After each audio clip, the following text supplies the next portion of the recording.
paraan para malaman mo kung magbabago pa ba siya o hindi. Well, I think magugustuhan to ng karamihan yung sasabihin natin dito na kung ano ba yung dapat mong gawin. Para malaman mo rin kung magbabago pa ba siya o hindi. Yung partner mong nagloloko sa'yo, nagsisinungaling, yung tipong binabaliwala ka or parang hindi mo alam kung minamahal ka pa talaga niya or hindi. So ito ngayon mga utol, yung kailangan mo lang naman na gawin dito para malaman mo talaga kung magbabago pa ba siya o hindi is, syempre, kailangan mong magstay. Diba? So ito yung gustong marinig ng karamihan Kuya Kiko, ayaw kong kumala sa kanya. Gusto ko pa talagang magstay sa kanya. So ito ngayon, ito na, tinuturo natin na kailangan mong magstay.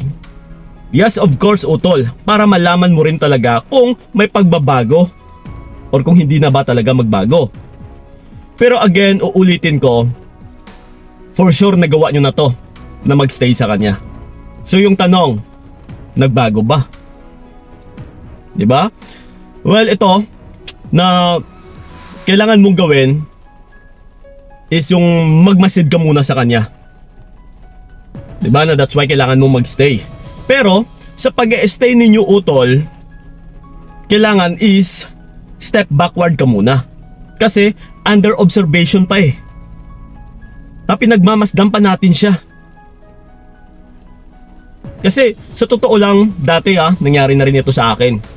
Na pinipilit ko yung isang babae na baka magbago pa. That's why nag-e-stay ako sa kanya. So patagal ng patagal yung relationship is parang ganun lang din naman walang nagbabago. So that's why nag-e-stay ako kasi gusto ko talagang bigyan ng chance na para baka magbago pa yung babae na ito. Pero ganun na nga, eventually wala namang nangyayari. So it's a waste of time lang din utol.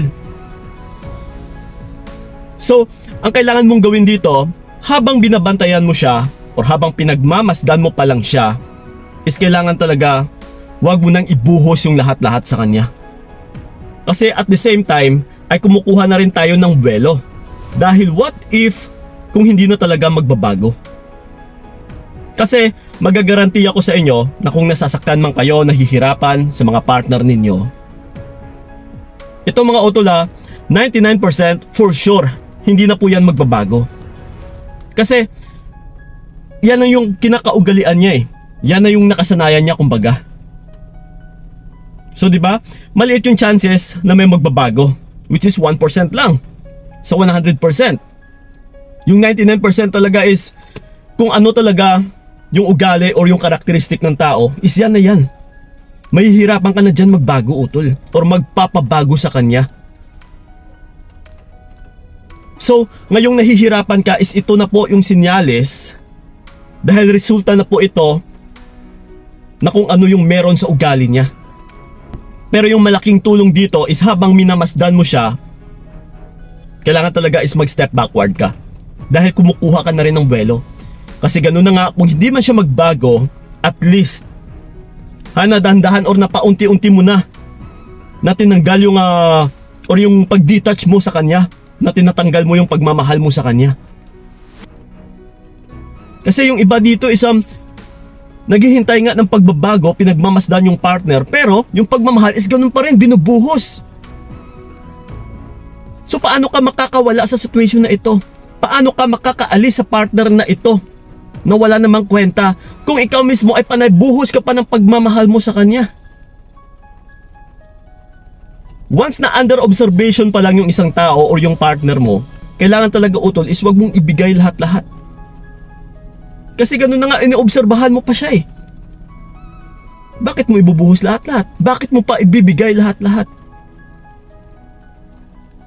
Kasi wala pang kasiguraduhan. Na again, uulitin ko, 99% hindi po yan magbabago. So ganun at ganun pa rin yan utol. Kung pagbibigyan mo lang, kung mag-i-stay ka pa ng mahabang panahon, mahihirapan ka lang. Kagaya sa akin dati, nag-aksaya lang ako ng panahon na pag-e-invest ng effort na wala naman pala talagang pagbabago. So until na ganun na nga, tinapos ko na, tinuldukan ko na, Kasi wala namang napapatunguhan eh. So kagaya sa inyo mga utol, huwag nyo nang hintayin pa na masayang yung oras ninyo or yung panahon ninyo, 1, 2, 3 or 4 na taon na mapupunta lang din naman pala sa wala. So bakit sana sa ngayon pa lang, istuldukan mo na para makakuha ka na ng buwelo, para start ka na ng panibagong journey mo. Na malay mo may matatagpuan ka na naman na bago, na mas deserve mong mahalin, na mas deserve ka ring mahalin. Kaysa mag-stay ka sa wala namang kwentang partner, it's just a waste of time lang. Okay? So po mga utol, ang kailangan ninyong gawin para malaman nyo kung magbabago ba o hindi, yes, magstay muna kayo habang pinagmamasdan nyo siya. Pero kung sasablay man, at least nakakuha ka na rin ng buwelo. Okay? So yun lang po mga utol, sana'y nakatulong yung video na ito. So yun lang po maraming salamat. So ingat kayo, God bless and babush! Hanggang dito na lamang kung nakayanan ko nang hawakan